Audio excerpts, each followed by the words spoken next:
Assalamualaikum warahmatullahi wabarakatuh.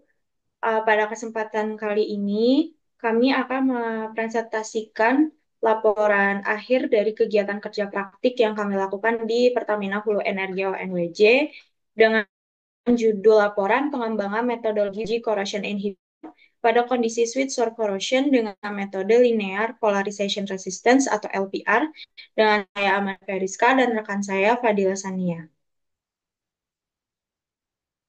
Pada kesempatan kali ini, kami akan mempresentasikan mulai dari pendahuluan, tinjauan pustaka, metodologi, pembahasan, serta kesimpulan dan saran. Untuk bab pertama terdapat bagian pendahuluan. Di sini kami menjelaskan profil singkat dari perusahaan yang kami lakukan untuk kerja praktik yaitu Pertamina PHE ONWJ. Pertamina Hulu Energi ONWJ merupakan salah satu perusahaan yang bergerak di bidang eksplorasi dan produksi minyak serta gas bumi lepas pantai. PHE ONWJ berada di Blok ONWJ yang membentang dari Kepulauan Seribu di DKI Jakarta hingga ke Cirebon Utara di Jawa Barat, dengan luas mencapai 8.279,29 km persegi. Pertamina PLN ONWJ sendiri memiliki 122 platforms offshore dan 10 flow stations di bagian west dan east, lalu terdapat 4 onshore facilities, yaitu 3 onshore receiving dan 1 offshore receiving facility. Selanjutnya, terdapat latar belakang untuk laporan yang kami buat, yaitu mengenai korosi yang merupakan masalah utama di industri migas, terutama eh, pada sistem perpipaan, khususnya akibat adanya kerusakan yang disebabkan oleh gas karbon dioksida dan juga hidrogen sulfida yang dapat memicu terjadinya korosi sweet sour juga sweet sour corrosion. Berdasarkan data AEUB pada tahun 1998 menunjukkan bahwa kegagalan perpipaan bawah laut itu sebagian besar disebabkan oleh korosi internal sebanyak 51%, kemudian korosi eksternal sebanyak 15%, dan 34%-nya itu disebabkan oleh faktor yang lain. Dari data ini dapat disimpulkan bahwa korosi internal itu menjadi prioritas utama yang harus diperhatikan untuk pengendalian korosi. Salah satu pengendalian korosi yang dapat dilakukan yaitu dengan menggunakan corrosion inhibitor yang efektivitasnya itu perlu dimonitor. Salah satunya dengan menggunakan metode linear polarization resistance yang cepat juga sensitif. Pada penelitian ini, tujuannya itu untuk mengembangkan metode uji inhibitor korosi pada kondisi switch menggunakan AI untuk mengevaluasi efisiensinya.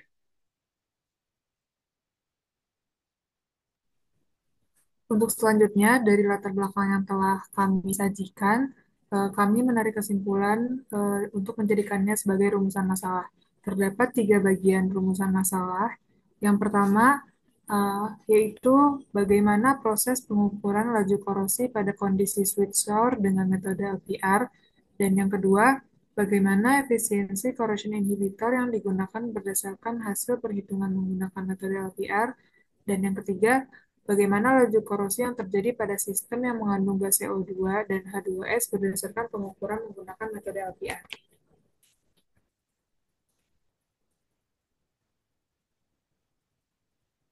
Untuk tujuan dari kerja praktik yang kami lakukan sendiri, yang pertama, menentukan laju korosi yang terjadi pada media uji menggunakan metode LPR, dan yang kedua, menentukan persen efisiensi corrosion inhibitor yang digunakan berdasarkan perhitungan dengan metode LPR.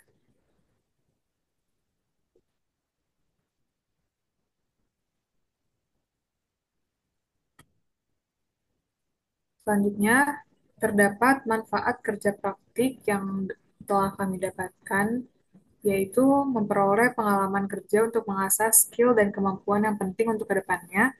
Lalu kami dapat memperoleh wawasan baru mengenai produksi oil and gas. Lalu kami memperoleh berbagai informasi dan wawasan mengenai aplikasi dari ilmu kimia dan dunia kerja, dan kami dapat mengetahui sistem dan cara kerja monitoring korosi dengan LPR di PHE ONWJ.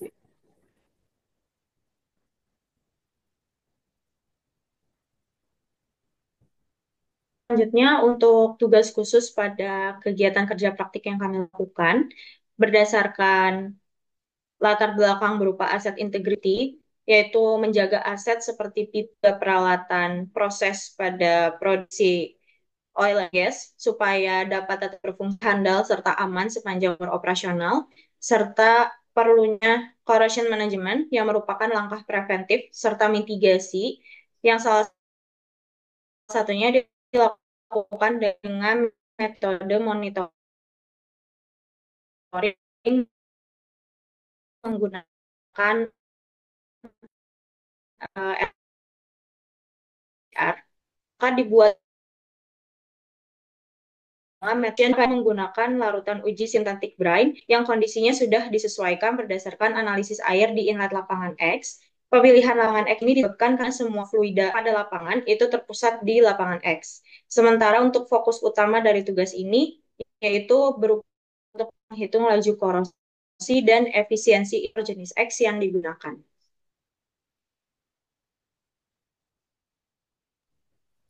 Untuk bagian selanjutnya terdapat bab 2 yaitu tinjauan pustaka. Dari penelitian yang telah kami lakukan, terdapat beberapa teori dasar yang mendasari materi-materi yang kami lakukan di penelitian tersebut. Yang pertama yaitu terdapat materi korosi. Korosi sendiri merupakan reaksi elektrokimia yang terjadi ketika logam bereaksi dengan lingkungannya. Secara umum, reaksi keseluruhan yang dapat terjadi yaitu sebagai berikut, dan mekanisme korosi yang dapat terjadi yaitu karena adanya beda potensial di daerah katodik dan anodik, dan di daerah anodik sendiri besi berubah menjadi ion besi dan melepaskan elektron, yang kemudian elektron tersebut mengalir ke daerah katodik yang kemudian akan mereduksi oksigen dalam keadaan asam, dan kemudian dalam keadaan basa akan mereduksi oksigen menjadi senyawa basanya. Dan kemudian ion Fe2+ tersebut akan bereaksi dengan udara dan kemudian terbentuk corrosion produk yaitu Fe2O3. Dalam industri mega sendiri terdapat dampak korosi yang bisa merugikan beberapa aset integriti yang dimiliki. Yang pertama yaitu kerusakan material, yang kedua yaitu kebocoran, yang ketiga dapat membahayakan resiko keselamatan.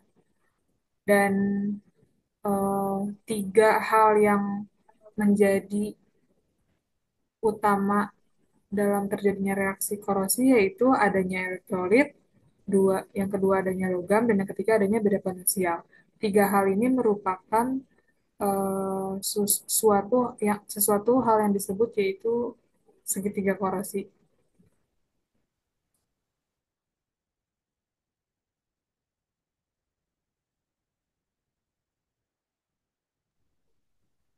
Next. Dalam industri migas sendiri sering terdengar istilah sweet and sour corrosion. Sweet corrosion sendiri disebabkan oleh karbon dioksida yang terlarut dalam air membentuk H2CO3 dan kemudian bereaksi dengan logam membentuk corrosion product sendiri. Corrosion product tersebut dalam situasi tertentu akan membentuk lapisan pasipasi yang bisa saja melindungi logam tersebut dari adanya korosi. Namun karena hal tersebut sangat spesifik, sehingga lapisan pasif-pasif tersebut sangat jarang sekali terbentuk, dan yang ada eh, besi tersebut akan semakin mudah untuk terkorosi. Untuk mekanisme persamaannya terlampir pada layar berikut. Dan untuk sour corrosion merupakan korosi yang disebabkan oleh hidrogen sulfida atau H2S yang terlarut dalam air, dan gas H2S tersebut dapat bereaksi dengan logam membentuk FPS yang bisa dilihat persamaan reaksinya sebagai berikut. Next. Selanjutnya ada linear polarization resistance atau LPR. Pada kegiatan kerja praktik ini, metode monitoring yang dilakukan itu menggunakan metode LPR, di mana pada LPR ini diterapkan prinsip elektrokimia mengukur laju korosi dengan mengamati perubahan arus terhadap potensial yang muncul sebagai respons.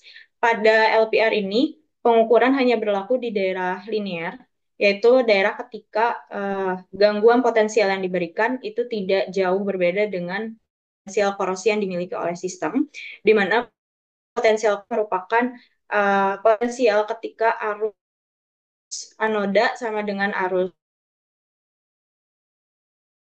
katoda.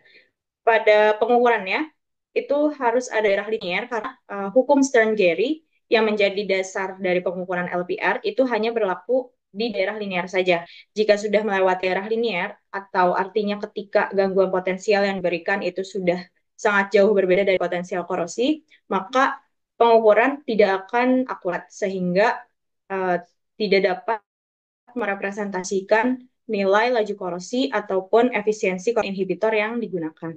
Arus yang muncul dari pengukuran tersebut diukur menggunakan sistem tiga elektroda, yaitu work electrode, reference electrode, dan juga counter electrode.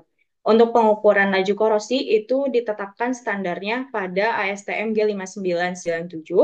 Dari pengukuran LPR ini akan didapatkan data arus korosi dengan rumus sebagai berikut, di mana nilai RP ini merupakan gradien dari grafik LPR berikut. Kemudian nilai RP ini akan berbanding terbalik dengan laju korosi.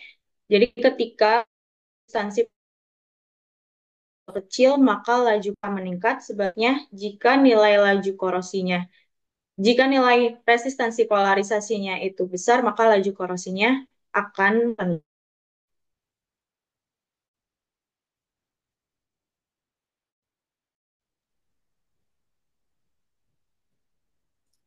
Untuk selanjutnya, terdapat corrosion inhibitor.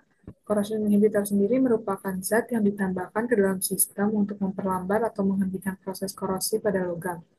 Corrosion inhibitor sendiri dapat dianggap bekerja efektif jika laju korosi di bawah 0,1 mmPy atau di bawah 4 mpy.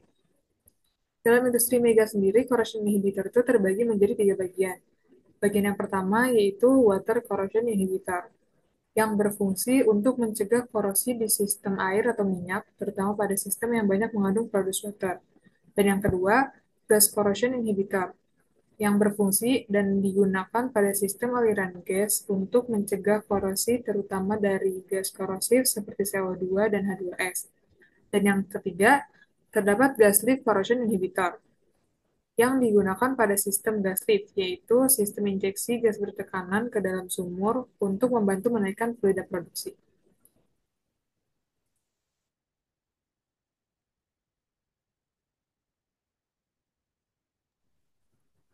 Untuk selanjutnya, terdapat bab 3 yaitu metodologi penelitian.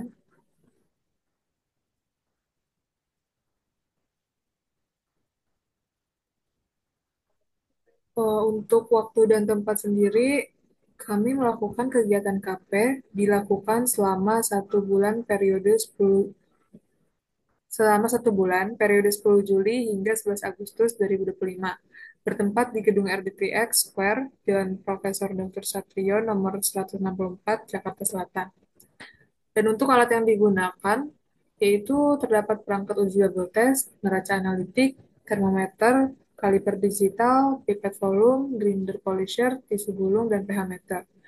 Untuk bahan yang digunakan, terdapat synthetic brine, kerosin, gas CO2 dan N2, aseton, dan air suling.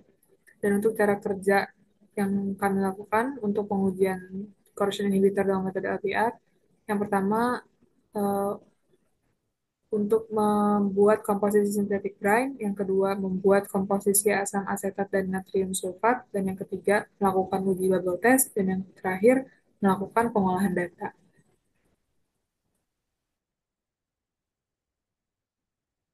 Untuk cara kerja yang dilakukan, yang pertama yaitu pembuatan larutan sintetik brine. Itu dibuat dengan melarutkan garam-garam yang mengandung anion dan kation yang sesuai dengan hasil analisis air di lapangan X.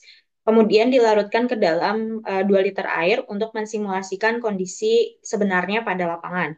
Kemudian untuk cara kerja yang kedua yaitu pembuatan komposisi asam asetat dan juga natrium sulfat dengan perbandingan massa sebesar 1:2,5. Kemudian kedua zat tersebut ditambahkan ke dalam 2 liter brine yang sudah dibuat sebelumnya dengan tujuan untuk mensimulasikan kondisi sour di lapangan. Selanjutnya terdapat uji bubble test, di mana bubble test ini dilakukan dengan melakukan purging karbon dioksida selama proses uji dilakukan, kemudian juga dilakukan purging nitrogen selama 30 menit pertama ke dalam larutan uji. Ke dalam larutan uji yang sudah terpasang elektroda kerja baja karbon API 5L, elektroda referensi AgAgCl, serta elektroda bantu PT yang sudah dihubungkan ke potensiostat untuk diukur arusnya dengan metode LPR, ditambahkan larutan brine sebanyak 450 mili di bagian bawahnya, kemudian di bagian atasnya ditambah kerosin sebanyak 50 mili, yang kedua larutan tersebut sudah disaturasi terlebih dahulu oleh karbon dioksida dan juga nitrogen untuk menghilangkan oksigen yang terkandung di dalamnya agar tidak mengganggu pengukuran. Kemudian selanjutnya akan diukur dengan metode LPR. Yang terakhir yaitu pengolahan data. Pada kerja praktik kami kemarin, cara kerja yang kami lakukan hanya berupa pengolahan data, yaitu mengolah hasil uji LPR untuk memperoleh nilai laju korosi yang nantinya akan digunakan untuk menghitung efisiensi corrosion inhibitor, di mana efisiensi corrosion inhibitor dapat ditentukan dengan menggunakan rumus yang tertera pada layar.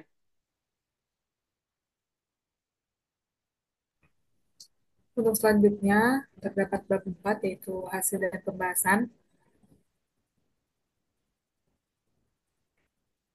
Untuk kondisi sweet and sour corrosion sendiri, yang kami lakukan di laboratorium untuk menyamakan pada kondisi aktual di lapangan, kami melakukan simulasi kondisi sweet, yaitu dengan purging CO2 yang dapat menyebabkan terbentuknya H2CO3 ketika bereaksi dengan air. Hal ini membuat larutan brine berada dalam kondisi yang ideal untuk sweet corrosion karena menyebabkan logam Fe mudah teroksidasi menjadi Fe2+. Dan reaksi yang terjadi yaitu sebagai berikut. Untuk selanjutnya, simulasi kondisi SOR di lapangan yang dilakukan pada synthetic brine, yaitu dengan mereaksikan asam asetat dengan natrium sulfat karena menciptakan suasana asam dan ion sulfat yang dapat mempercepat pelepasan Fe2+ dari permukaan logam. Mirip dengan pengaruh H2S di lapangan. Namun, kami tidak menggunakan penggunaan H2S di laboratorium dikarenakan sifatnya yang toksik.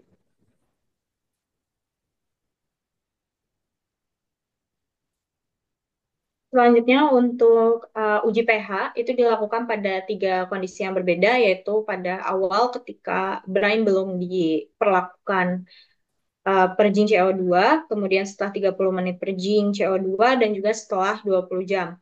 Dari tabel yang tertera dapat dilihat bahwa terjadi penurunan pH setelah proses purging CO2 yang menunjukkan terjadinya pembentukan asam karbonat seperti reaksi pada layar. Kemudian dari uh, purging CO2 sampai uji selesai dilakukan, nilai pH terpantau stabil, yaitu tetap di 6,1, yang menunjukkan bahwa sistem tetap berada dalam kondisi asam selama proses uji.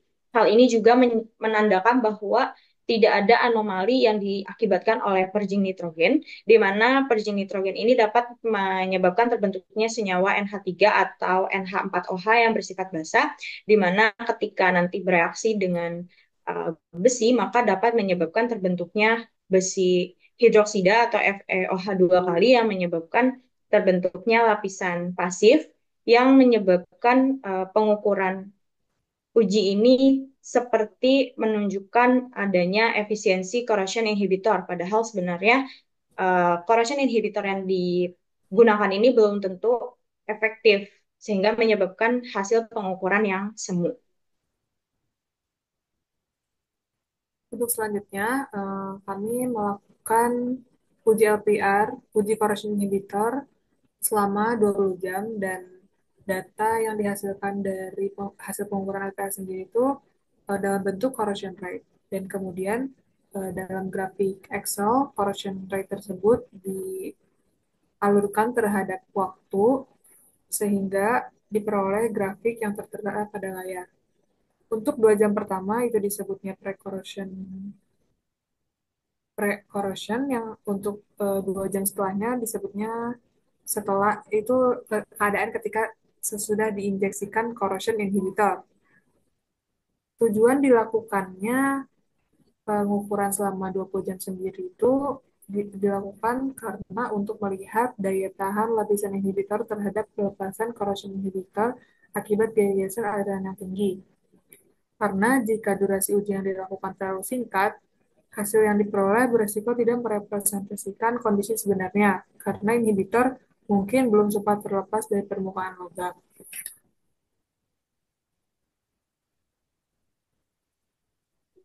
Untuk hasil yang diperoleh pada 1 jam pertama, yaitu pada kondisi pre-corrosion, diperoleh rata-rata laju korosi sebesar 119,06 mPy, yang dimana pada klasifikasi NACE, laju tersebut tergolong ke dalam high, klasifikasi high.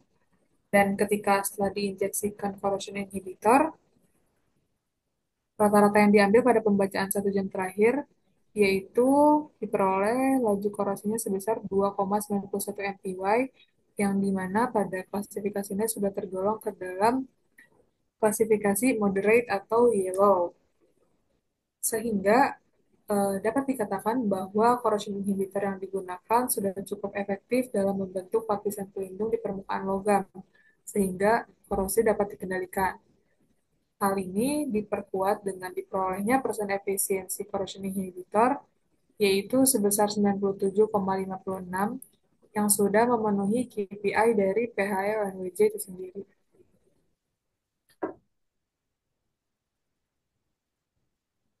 Selanjutnya, terdapat senyawa fungsional yang digunakan untuk corrosion inhibitor sendiri.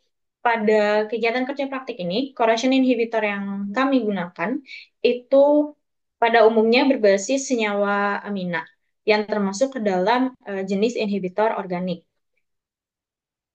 Senyawa ini akan bekerja dengan mengadsorpsi atau menempel pada permukaan logam sehingga nantinya akan terbentuk lapisan tipis yang dapat berfungsi sebagai penghalang antara logam dengan lingkungan korosif seperti ion-ion dari garam yang dapat berdifusi masuk. Pemilihan senyawa amina sebagai bahan utama dari corrosion inhibitor sendiri itu disebabkan karena senyawa amina memiliki struktur amfifilik yang terdiri atas bagian polar atau hidrofilik pada bagian kepalanya, kemudian juga terdapat gugus nonpolar atau ekor hidrofobiknya yang nanti akan berikatan dengan hidrokarbon. Bagian kepalanya ini nanti ikat ke permukaan logam, bagian ekor hidrofobiknya itu akan mendorong air sehingga terbentuk lapisan pelindung antara logam dengan media korosif. Kemudian senyawa amina ini itu akan semakin efektif sebagai corrosion inhibitor jika bagian hidrofobiknya atau bagian alkilnya itu semakin panjang karena semakin panjang bagian alkil yang menempel di bagian aminanya itu akan semakin membentuk lapisan pelindung yang semakin kuat dengan media korosif sehingga korosinya dapat ditanggulangi dengan lebih baik.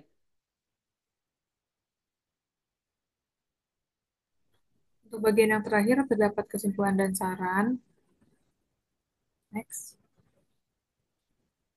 Untuk kesimpulan yang kami peroleh dari hasil kerja praktik yang telah kami lakukan. Yang pertama yaitu laju korosi saat pre-corrosion sebesar 119,06 mpy, sedangkan setelah penambahan corrosion inhibitor, laju korosi menjadi turun drastis sebesar 2,91 mpy, yang mana nilai tersebut menjadi tergolong ke dalam klasifikasi moderate. Dalam untuk selanjutnya, kesimpulan yang selanjutnya yaitu efisiensi corrosion inhibitor yang digunakan adalah sebesar 97,56%. Nilai tersebut sudah memenuhi KPI ONWJ. Nilai tersebut sudah menunjukkan bahwa corrosion inhibitor yang digunakan cukup efektif untuk menurunkan laju korosi. Selanjutnya, terdapat beberapa saran yang dapat dilakukan untuk penelitian pada kegiatan kerja praktik selanjutnya, yaitu yang pertama, pengukuran LPR itu disimulasikan dengan kondisi aliran dinamis fluida di lapangan untuk melihat kestabilan film inhibitor digunakan apabila shear stress yang dimiliki oleh sistem itu terlalu tinggi atau terlalu rendah, apakah film inhibitornya itu tetap stabil. Kemudian juga melakukan uji daya saing inhibitor terhadap ion agresif seperti ion klorida serta ion sulfat untuk mengetahui tingkat kompetitif inhibitor terhadap ion pengganggu di dalam sistem. Selanjutnya, eh, terdapat aspek positif dan aspek negatif yang kami peroleh dari pengalaman kerja praktik kami. Yang pertama, untuk aspek positif yang kami peroleh, yaitu pengalaman nyata di industri migas. Kemudian kami dapat mendapat gambaran nyata teori di kampus yang kemudian diterapkan di lapangan. Lalu eh, kami mendapatkan lingkungan yang profesional dan budaya kerja yang disiplin, serta kami dapat belajar beradaptasi dengan standar kerja tinggi hasil industri migas, dan kami pun bisa memahami alur kerja tim teknik, produksi, hingga maintenance-nya, dan kami dapat membangun relasi dengan para profesional yang bisa bermanfaat di masa depan. Dan untuk aspek negatifnya, kami eh, sangat kami memiliki akses yang sangat terbatas ke lapangan offshore, dan kerja praktik kami hanya fokus di kantor atau office space sehingga praktik di lapangannya kurang maksimal, dan mungkin periode KP yang dilakukan cukup singkat, hanya 1 bulan, sehingga ilmu yang diperoleh tidak bisa eh, didapatkan secara maksimal.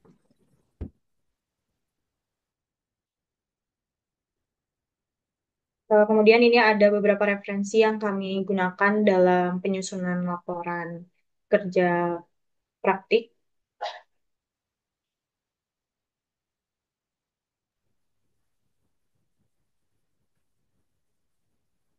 Bagian presentasi penelitian kerja praktik dari kami. Mohon maaf bila ada salah kata. Wassalamualaikum warahmatullahi wabarakatuh.